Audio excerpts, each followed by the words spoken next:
Welcome. Be sure to like and subscribe for more scary stories, or I will come for you.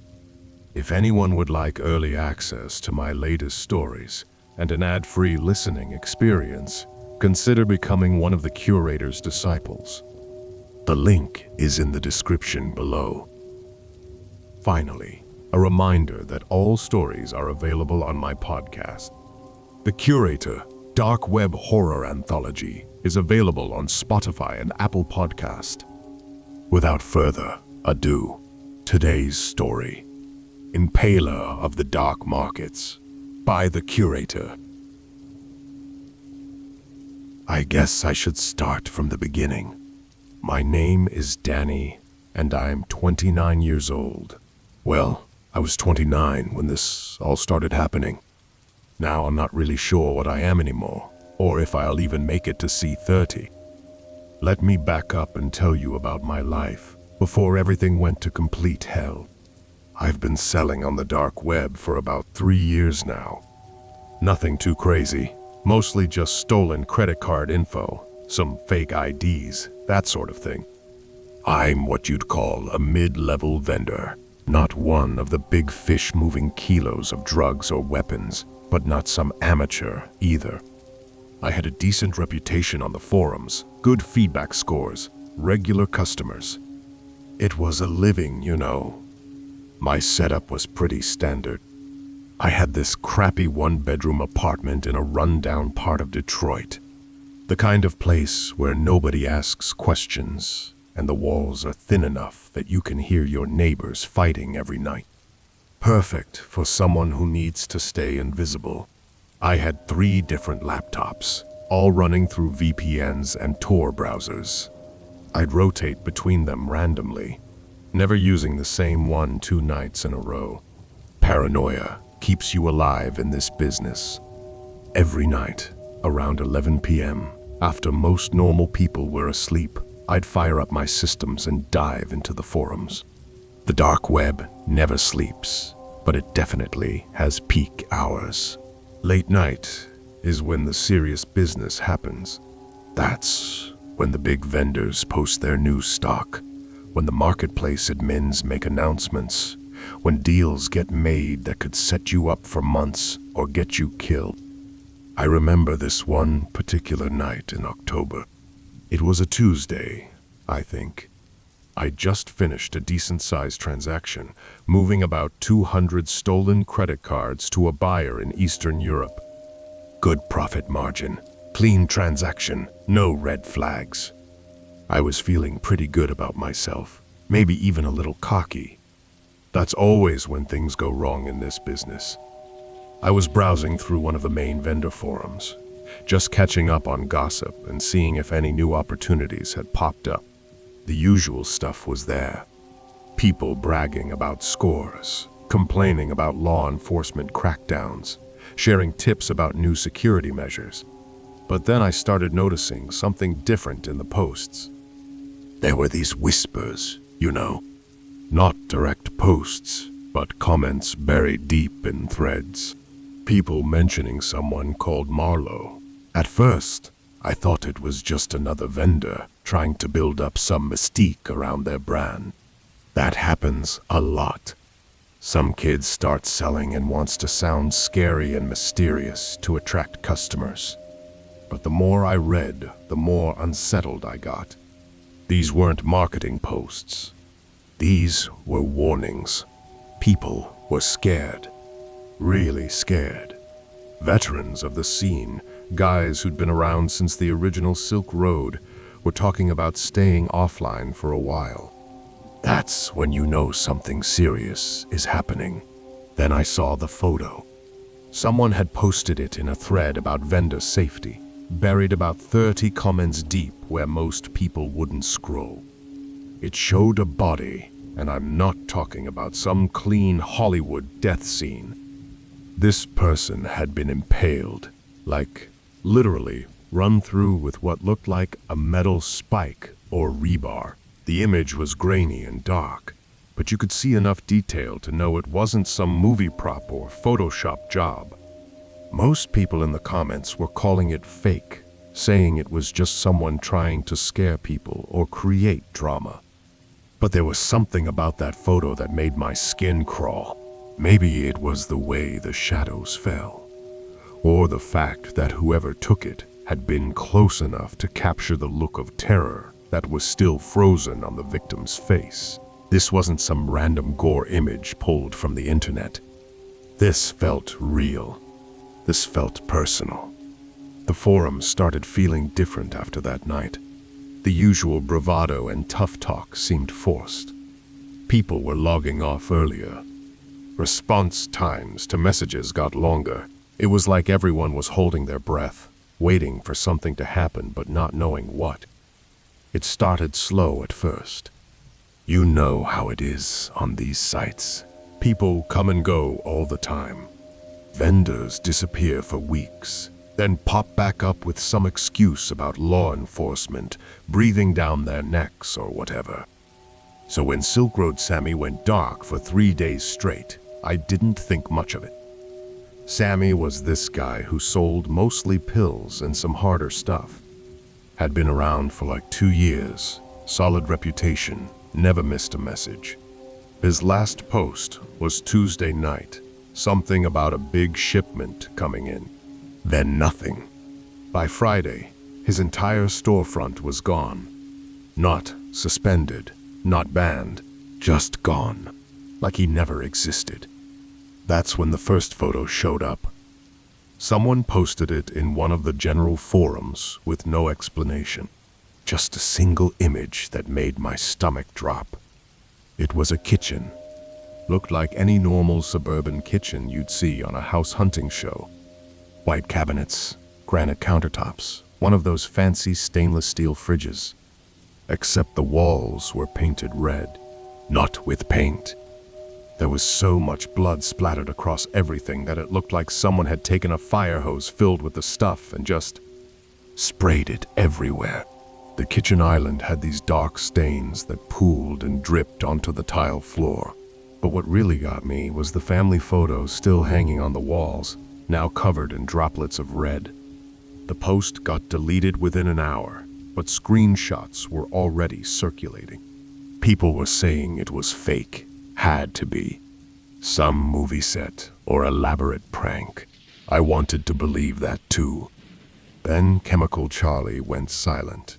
Charlie was different from Sammy. More professional, if you can call any of this professional. He sold research chemicals, mostly. Stuff that wasn't technically illegal yet, but would mess you up just the same. Always responded to messages within 12 hours. Rain or shine, had this whole elaborate system for shipping that involved multiple dead drops and coded language. When Charlie didn't respond to my message for 2 days, I started getting worried. Not about my order, about him. Call it intuition or paranoia, but something felt wrong. The second photo appeared on a Wednesday morning. This time, it was a basement. Concrete floors, exposed beams in the ceiling, the kind of unfinished space you'd find in older houses. Someone was hanging from one of those beams. I'm not going to describe what I saw in detail, because honestly, I still have nightmares about it. But imagine the worst thing you can think of happening to a human body, then multiply that by 10. The person, what was left of them, had been impaled through the torso with something long and metal, maybe a rebar rod or some kind of spike. It had gone in low, right through the gut, and burst out near the collarbone, forcing the body into a bent, unnatural arch. Their weight was sagging on it, dragging them down as if the rod had skewered them, like meat left over a fire. The skin around the entry wound had stretched and torn, ragged edges puckered and shiny with dried blood that had gone the color of old rust. Black streaks ran down the torso where it had dripped and dried in uneven trails. Their clothing, what little of it remained, was shredded and soaked stiff, clinging to them like tar. The stench of iron and rot mixed with something sweetly nauseating, and it hit the back of my throat so hard I had to swallow bile just to stay upright. What made it worse was the expression frozen on their face. Their mouth was open in this awful, silent scream, lips cracked and darkened, teeth bared down to the gums. Their eyes, God, their eyes were still half open, cloudy, staring in two different directions like they'd been locked mid-spasm. It was the kind of face you don't forget, no matter how badly you want to. But here's the thing that really messed with my head. In the corner of the photo, barely visible, you could see other people. A family. They were tied up, forced to watch. The looks on their faces, pure terror, mixed with this horrible understanding that they were probably next. Again, the post got nuked fast, but the damage was done. The image spread like wildfire through private messages and encrypted chats. People were starting to connect the dots. 2 major vendors gone missing, 2 horrific crime scene photos appearing right after. That's when I saw the username that made my blood freeze. Deep Web Dave. I knew Dave. Not personally, but we'd done business maybe a dozen times over the past year. He was small time, mostly sold stolen credit card info and fake IDs. Nice guy though, always threw in extra stuff if your order was big enough. We'd even chatted a few times about normal stuff. He mentioned having kids, living somewhere in Colorado. Someone posted a screenshot of his profile page with a single word underneath it. Next. I tried to message Dave immediately, but got an error. Profile not found. I checked every forum, every marketplace we'd ever interacted on. Nothing. It was like he'd been completely erased from the internet. That night, I couldn't sleep. I kept thinking about those photos, about the families forced to watch, about Dave and his kids. By morning, I'd made a decision that probably saved my life. I was getting out. I was sitting at my computer around 11 p.m. when the email came through. The subject line just said payment due, and honestly, I almost deleted it, thinking it was some spam about overdue bills or whatever. But something made me click on it instead. Maybe it was the way the sender's address looked. It was just a bunch of random numbers and letters followed by a domain I'd never heard of. The message itself was short, but it made my blood run cold. You owe Marlowe 20% of your recent transactions. Payment is due within 72 hours. Failure to comply will result in severe consequences for you and those close to you. We know where you live. We know your routines. This is not a request. That was it. No signature, no contact information, nothing else. Just those few sentences that somehow managed to turn my entire world upside down in the span of about 10 seconds. I stared at the screen for what felt like forever, reading and rereading those words. Marlowe. But I'd convinced myself it was just internet mythology, urban legends that people like to spread around to seem more dangerous or connected than they really were. My first instinct was to delete the email and pretend I'd never seen it. I mean, come on, this had to be some kind of scam, right? Some script kiddie who'd somehow gotten hold of my email address and was trying to shake me down for money I didn't even have. The whole thing was ridiculous. But as I sat there, finger hovering over the delete button, I couldn't quite bring myself to do it. There was something about the tone of the message, the specific mention of percentages and transactions that felt uncomfortably informed. Like whoever sent this actually knew something about what I'd been up to lately. I closed my laptop and tried to put it out of my mind, but sleep didn't come easy that night. Every little noise in the house made me jump. Every creak of the floorboards or rattle of the windows had me thinking someone was trying to get in. By morning, I was exhausted and on edge, jumping at shadows and second-guessing every decision I'd made over the past few months. Taylor noticed something was wrong right away. She has this way of reading me that's both comforting and terrifying, depending on what I'm trying to hide from her. Over coffee, she kept giving me these sideways looks, asking if everything was okay, if work was stressing me out more than usual. I wanted to tell her about the email, but how do you even begin that conversation? How do you explain to someone you love that you might have gotten mixed up in something dangerous without revealing all the things you've been keeping from them? So I just shrugged it off, said I hadn't slept well, blamed it on too much caffeine or not enough exercise or whatever excuse came to mind first. But the paranoia was starting to set in, creeping around the edges of my consciousness like smoke under a door.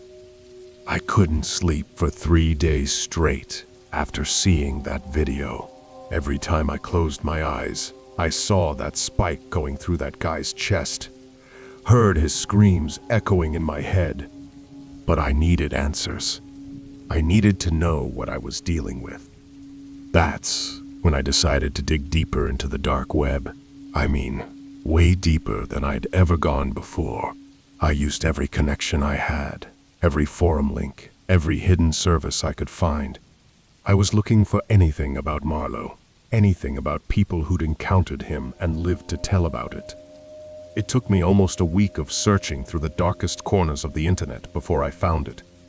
A private forum called Silent Witnesses. The access was invite only, and getting in required proving you were a family member of one of Marlowe's victims. I had to lie about losing my brother to get access, but I was desperate. The moment I logged in, I knew I'd found something real. The first post I read made my blood run cold. It was from a woman whose husband had been targeted by Marlowe 3 years ago. He came at 3:17 a.m., she wrote. I remember the exact time because I was watching the clock when we heard the glass break downstairs. My husband Tom went to check it out while I stayed with our kids. That was the last time I saw him alive. The post went on to describe how Marlowe had dragged Tom outside to their backyard, how he'd made her and their 2 young children watch from the window as he slowly impaled Tom on a wooden stake he'd brought with him. The description was so detailed, so raw with pain, that I could barely keep reading. He took his time, she continued. Tom was screaming for almost 10 minutes before he finally stopped. And Marlowe just stood there the whole time, staring up at our window, making sure we were watching. He wanted us to see everything. But the worst part was what came next.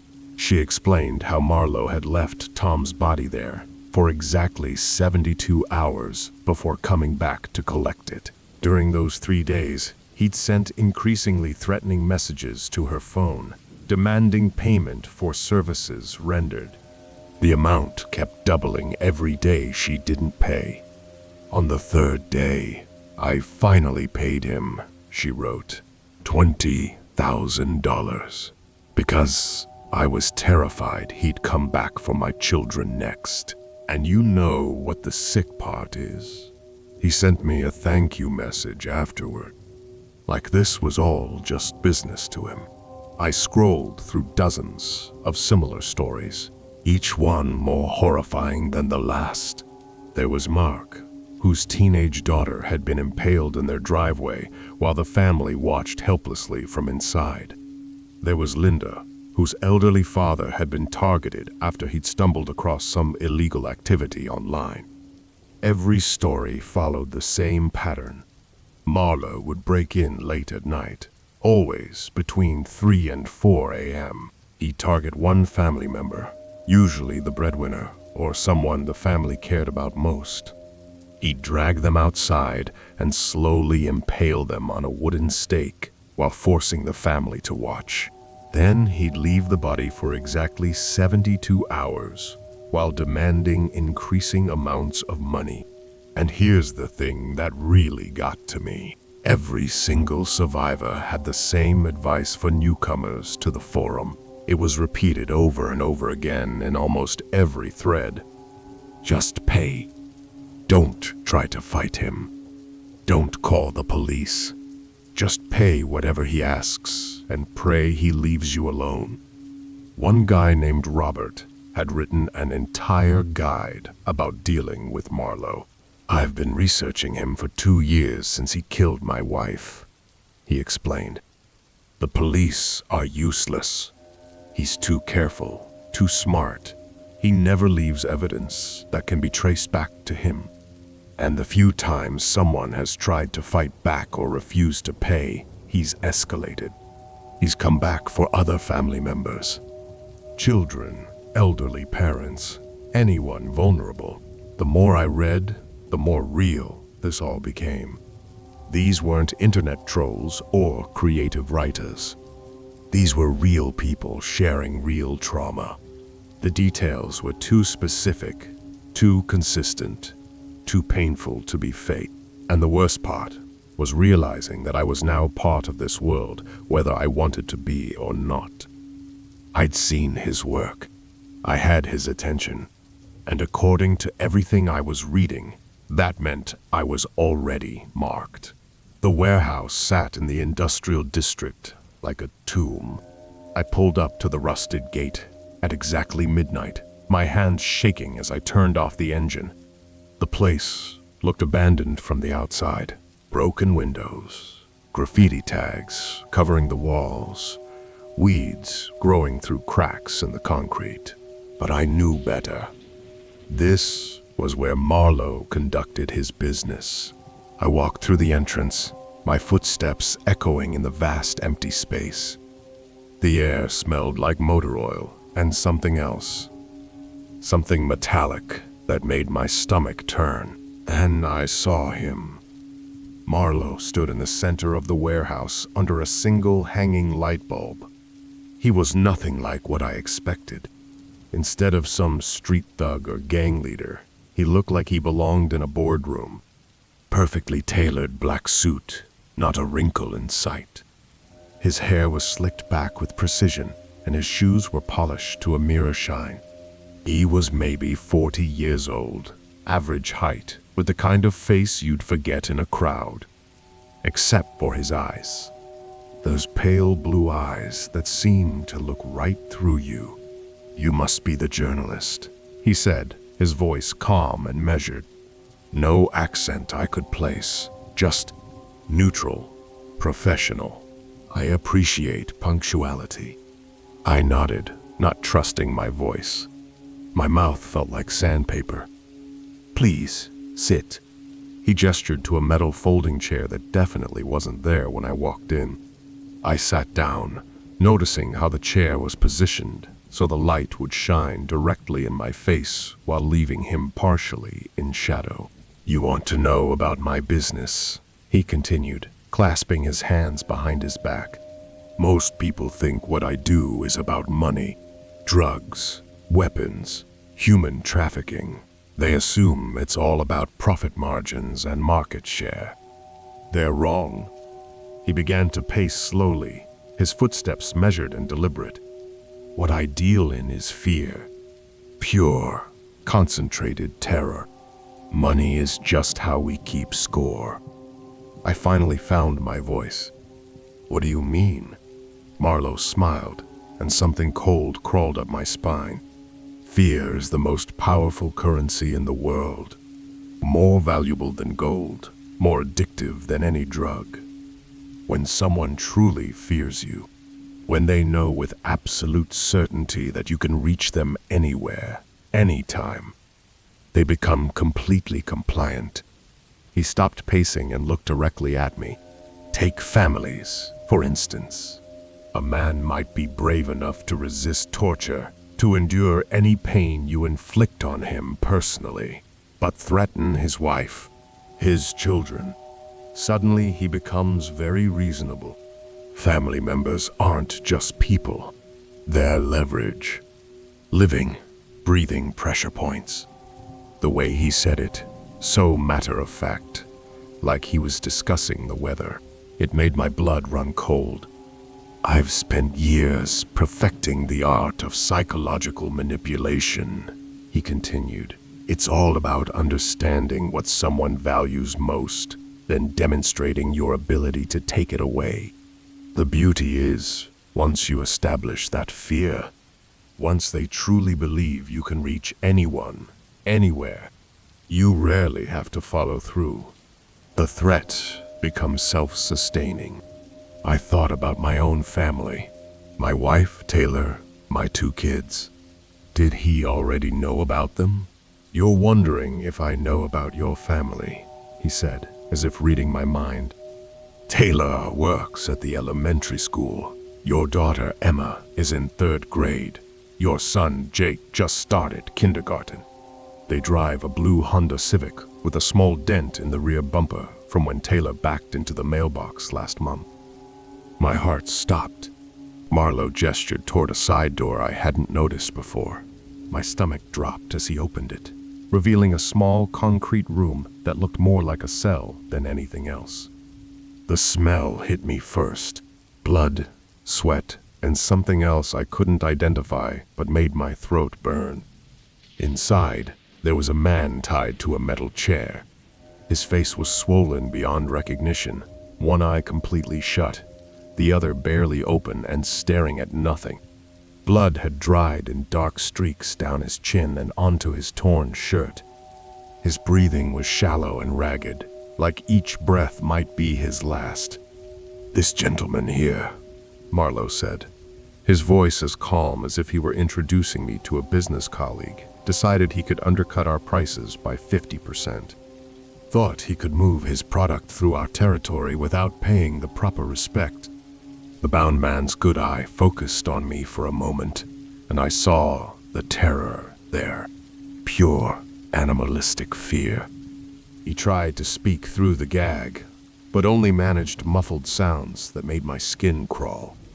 "Now, my new friend," Marlowe continued, placing a hand on my shoulder that felt like ice through my jacket.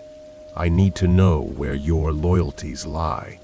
You see, trust is everything in this business. Without trust, we have chaos. Without trust, people get ideas above their station." One of his men stepped forward and placed something in my hands.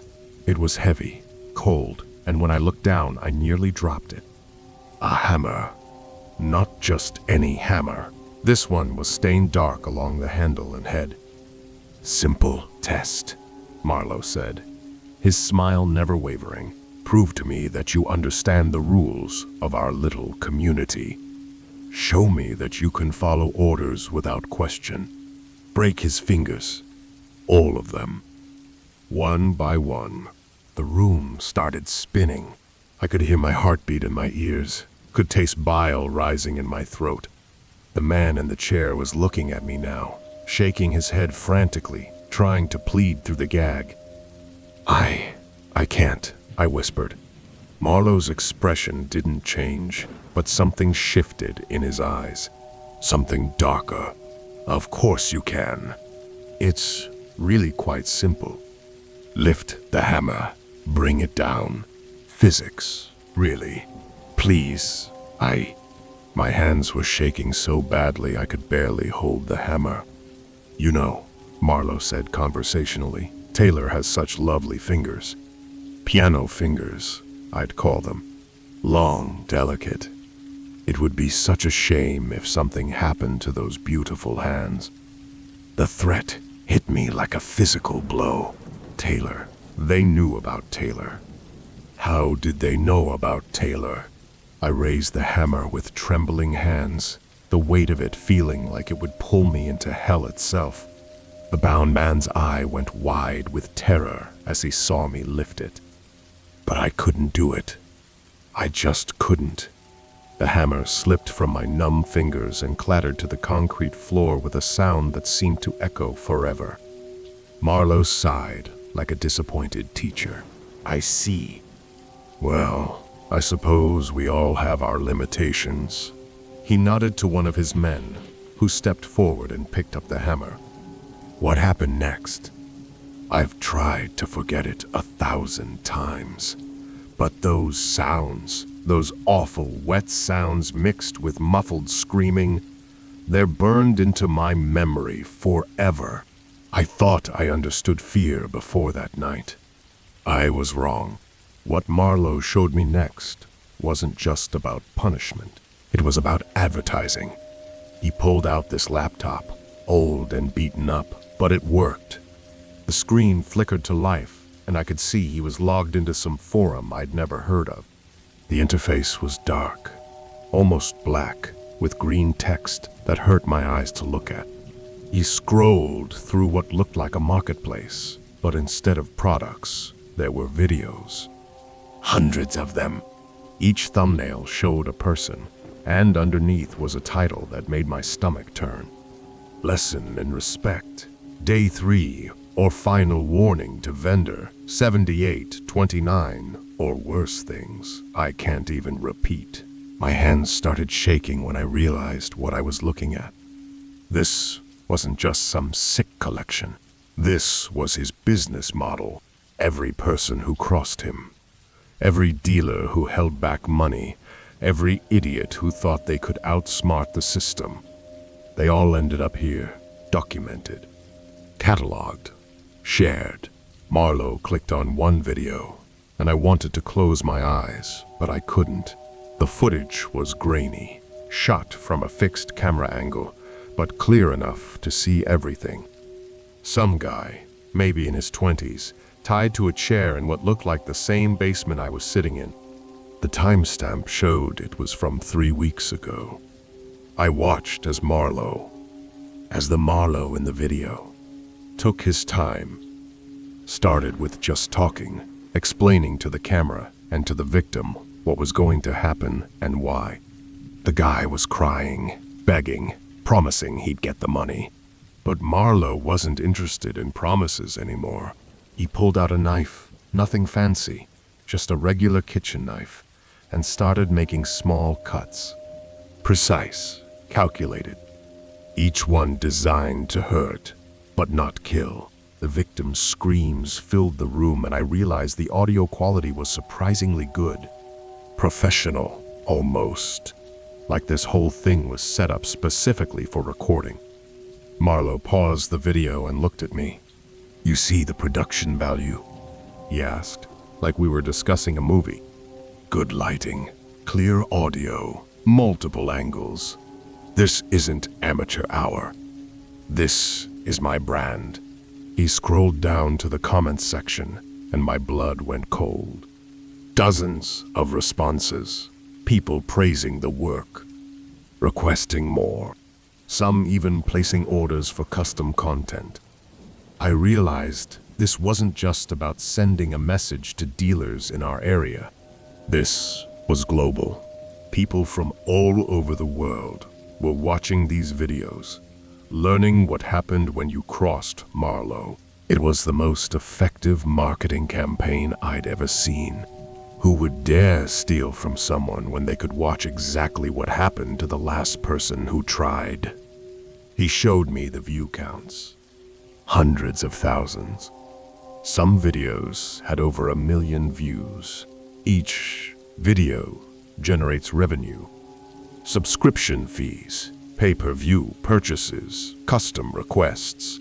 The punishment pays for itself, and then some. It's beautiful. Really, a self-sustaining ecosystem of fear. I felt sick, but I couldn't look away as he showed me more examples. The variety was horrifying. Some videos were quick, others went on for hours. The timestamps showed some poor souls, lasted days before Marlowe got bored, or they stopped providing good content. Each video was tagged with keywords like a normal website. Location, crime committed, method used, duration. It was organized like a library of human suffering. The beauty is in the marketing reach, Marlowe continued, clicking through pages of comments. Word spreads fast in our circles. Someone sees a video, recognizes the victim. Suddenly, everyone in that area knows what happens when you don't pay. It's more effective than any other deterrent method. He minimized the browser and opened a spreadsheet. Columns of numbers, dates, locations. Every dealer who's seen these videos pays on time now. 98% compliance rate. Before the video program, I was lucky to get 60% without having to make house calls. I understood now why the basement was set up the way it was. The multiple cameras, the lighting equipment, the sound dampening foam on the walls. This wasn't just a torture chamber.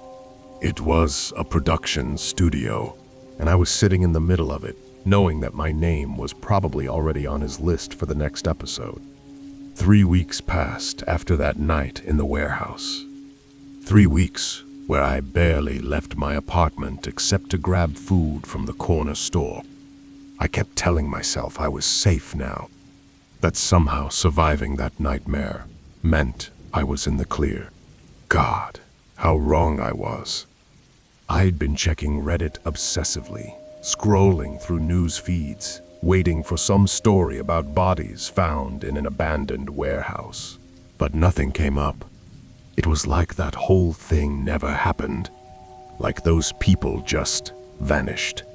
Part of me wondered if I'd imagined it all.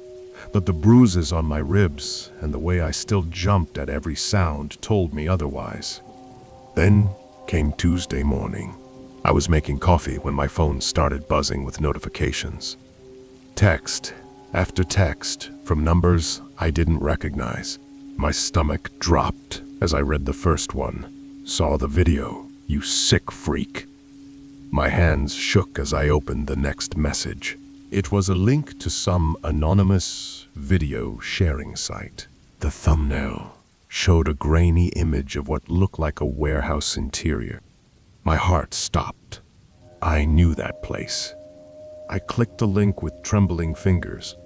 The video was maybe 2 minutes long, filmed from multiple angles like there had been cameras set up everywhere. The quality was deliberately degraded, faces blurred out, but you could still make out what was happening. The ritual, the torture, the murder. And there I was, standing in the background, watching. My face was completely obscured, just a dark blob, but my tattoos were clearly visible. The sleeve on my right arm, the one my ex-girlfriend had convinced me to get. The distinctive Celtic knot design that covered my forearm. Anyone who knew me would recognize it instantly. The video had been posted on 4 different platforms. No title, no description, just raw footage of the most horrific thing I'd ever witnessed. And I was in it, looking like I belonged there. My phone kept buzzing. More messages, more people who had seen it. Some threatening me directly, others just calling me disgusting. A few asking if it was really me. I felt like I was going to throw up. I tried calling Jake, my old roommate from college. He picked up on the first ring. "What the hell, man?" His voice was cold, angry. "People are saying that's you in some snuff film. Please tell me it's not true." "Jake, I can explain. I can't believe it's actually you." He hung up. I called my sister next. Voicemail. Then my coworker, Danny. Straight to voicemail. Everyone I tried to reach either wouldn't answer or hung up the moment they heard my voice. By noon, I'd lost my job. My manager called to tell me not to come in anymore. Said they couldn't have someone like me representing the company. When I asked what he meant, he just said I knew exactly what he meant and ended the call.